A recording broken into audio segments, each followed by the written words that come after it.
National conference के general secretary जनाब इमाम साबिर साहब, एडिशनल जनरल सेक्रेटरी जनाब अली सदोका साहब, मेरे निहायत ही सीनियर साथी और आप सबके हर दिल अजीज जनाब मियां अल्ताफ साहब, जम्मू सूबे के सूबाई सदर जनाब रतन लाल गुप्ता साहब, हमारे खिते पीर पंजाब जोन के जोन सदर और आज के मेजबान जनाब राणा साहब, स्टेज पर बैठे नेशनल कॉन्फ्रेंस के मेरे तमाम सीनियर साथी जिनका वक्त बचाने के लिए मैं नाम नहीं ले सकता हूँ, यहाँ पे आए हुए तमाम नेशनल कॉन्फ्रेंस के अहदेदार हजरात, डीडीसी, बीडीसी, डेलीगेट, भाइयों बुजुर्गों, आप सबको मेरी तरफ से अस्सलाम वालेकुम और आदाब।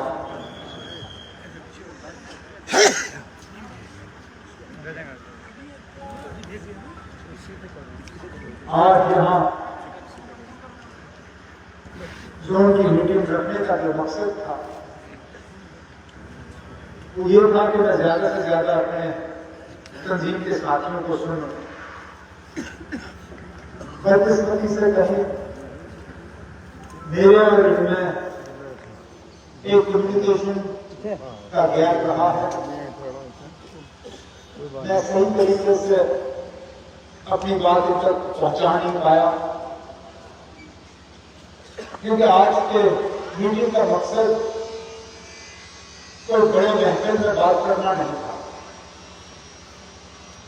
दरअसल मैं ये चाहता था कि 3, 4, 5, 6 घंटे जितना भी वक्त लगे, मैं अपने उन अहदेदार साथियों की आवाज सुनना चाहता था जो मुझ तक, जो फारूक साहब तक जम्मू नहीं पहुंचते, श्रीनगर नहीं पहुंच पाते, जब हम मेंढर, पुंछ, सुरनकोट जलसा करने आते हैं तो जिंदाबाद जिंदाबाद करते हुए थकते नहीं, लेकिन तकरीर करने का उनको मौका मिलता नहीं। चलिए, आज बड़े महफिल में बात हो रही है, शायद थोड़ी देर के बाद मुझे दोबारा वापस आना होगा ताकि मैं बंद कमरे में बैठ के उन साथियों से बात सुनूं जिनको अक्सर बेचकर बात करने का मौका मिलता नहीं, क्योंकि तंजीम मजबूत इस तरह नहीं होगी कि आप मेरी बात सुनोगे। मैं तो बात करता रहता हूं, कहीं टीवी पे, कहीं रेडियो पे, कहीं ना कहीं तो मेरी आवाज आप तक पहुंच जाती है। लेकिन अगर वाकई हमने तंजीम को मजबूत करना है तो तंजीम के उस वर्कर की आवाज मेरे कानों तक पहुंचनी चाहिए जो जमीनी सतह की हकीकत जो है मुझ तक पहुंचाए। नहीं तो कभी कभार में अपने आप को, ये अक्सर होता है, हम जब किसी ओहदे पे बैठे होते हैं तो अक्सर हमें फिर वो लोग मिलते हैं जो हमें वो बात कहते हैं जो उनको लगता है हम सुन के खुश होंगे, बजाय कि वो हमें वो बात कहें कि जो बेशक सुनने में कड़वी हो, लेकिन जिससे अगर हम अमल करें तो तंजीम में एक नई जान फूकी जा सकती है, तंजीम में एक मजबूती लाई जा सकती है। ये जोन की हमारी पहली मीटिंग है, इससे पहले होना चाहिए था, लेकिन हम अलग अलग अपने कामों में बिजी रहे। बीच बीच में असेंबली या बाकी चीजों के इलेक्शनों की बात चली और हमने सोचा कि जो इलेक्शन होने ही है तो उसमें साथियों के साथ मुलाकात होगी, लेकिन अब मुझे इलेक्शन की कोई ज्यादा उम्मीद नजर नहीं आती। हमारे म्युनिसिपलिटी जो बने हैं उनका वक्त जो है नवंबर के पहले हफ्ते में खत्म हो जाएगा। अभी तक तो यहाँ पे म्युनिसिपल के इलेक्शन होने चाहिए थे, नहीं हो रहे। पंचायत जो है वो जनवरी में खत्म होंगे। अब पार्लियामेंट का इलेक्शन के बहाने से पंचायत का इलेक्शन नहीं होगा। और मुझे डर इस बात का है कि हालांकि डीडीसी बीडीसी तो बने हुए कितने साल हो गए, 3 साल हो गए, लेकिन ये बहाना बनाते कि पंचायत और डीडीसी बीडीसी जो है वो एक साथ होते हैं। जब पंचायत खत्म हो जाएंगे तो उसके साथ शायद ये मत डीडीसी बीडीसी वगैरह ये सब खत्म कर देंगे, क्योंकि कहने के लिए तो ये कहते हैं कि हिंदुस्तान जो है वो जमहूरियत की मां है, लेकिन पता नहीं जम्मू कश्मीर तक आते आते इस जमहूरियत को क्या हो जाता है।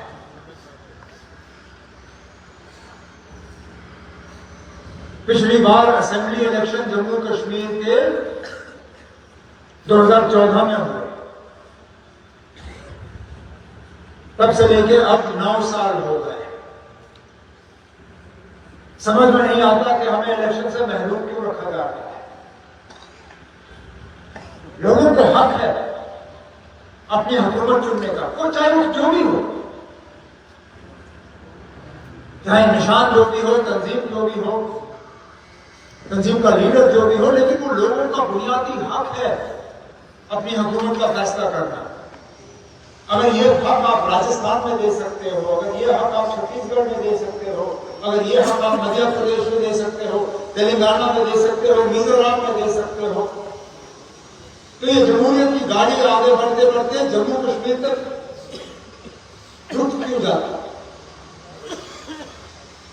क्योंकि हमारे हुक्मरान जो है क्योंकि यहाँ के लोगों के दर्द से कोई लेना देना नहीं। ये तो मुझे समझाइए ना, क्या बहाना है उनके पास इस सड़क के हाल का? कितने साल हो गए कहते हुए जब हम यहां सड़क का जो है उसको चौड़ा कर रहे हैं।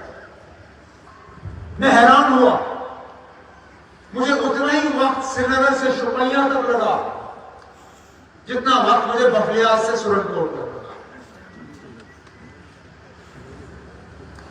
और कोई अगर मुझे ये कहे कि ना यहां सड़क चौड़ा बनाया जा रहा है, वहां से लेकर यहां तक मैंने एक जगह काम होते हुए नहीं देखा, एक जगह नहीं। मैं मानता अगर कहीं पे मुझे 2-4 ठेकेदार मिलते तो वहां काम करा रहे होते, मैं कहता ठीक है ना, काम हो रहा है, थोड़ी सी हमें मुश्किल का सामना करना होगा, लेकिन काम का सीजन तो ये है, महीना 1-2 के बाद तो काम सारा रुक ही जाएगा। मार्च अप्रैल तक काम होगा नहीं, उसके बाद पार्लियामेंट इलेक्शन का कोड लगेगा, कोड के बहाने फिर रुकेगा सारा। और मुसीबत में कौन? यहां के लोग। सही कहा मेरे नौजवान साथी ने, जब इससे हुकूमत के अफसरों ने पूछा क्या हमने यहां कुछ नहीं दिया? दिया, बहुत कुछ दिया, लेकिन लोगों के फायदे के काम नहीं दिए आपने। बेशुमार शराब की दुकानें खोली, कोई कोना नहीं है जम्मू कश्मीर का जहां आज शराब की दुकान नहीं है। फिर ये दिल्ली जाके कहते हैं ना हमने टैक्स की कमाई बढ़ा दी। अरे बढ़ाई आपने कि आप शराब पर टैक्स कमाते हो और शराब की दुकानें कोने कोने पे आपने खोली हैं, तो वही टैक्स आप दिल्ली जाके दिखाते हो, कहते हो हमने कमाई। बिजली के नाम पे आप लोगों को सताते हो। पहले मीटर लगे, कहा मीटर के बुनियाद पे बिजली होगी, फिर वो मीटर हटाए, कहा हम डिजिटल मीटर लगाएंगे क्योंकि ये सबसे बेहतरीन मीटर है। तो लोगों के घरों में डिजिटल मीटर लगे, उन मीटरों को लगते लगते जुमा हफ्ता नहीं हुआ, फिर आए, कहा ना अब ये डिजिटल मीटर नहीं, अब हम स्मार्ट मीटर लगाएंगे। तो जरा पहले हमें ये बताओ कि वो डिजिटल मीटर का है कहां, क्योंकि उनमें पता नहीं आपने कितने कितने करोड़ खर्च किए होंगे। अगर आपने स्मार्ट मीटर लगाने ही थे तो ये डिजिटल मीटर किस काम के? पानी है नहीं कहीं पे, लेकिन पानी का टैक्स लगता है। सड़क है नहीं कहीं पे, लेकिन रोड टैक्स, ये टैक्स, वो टैक्स, टैक्स।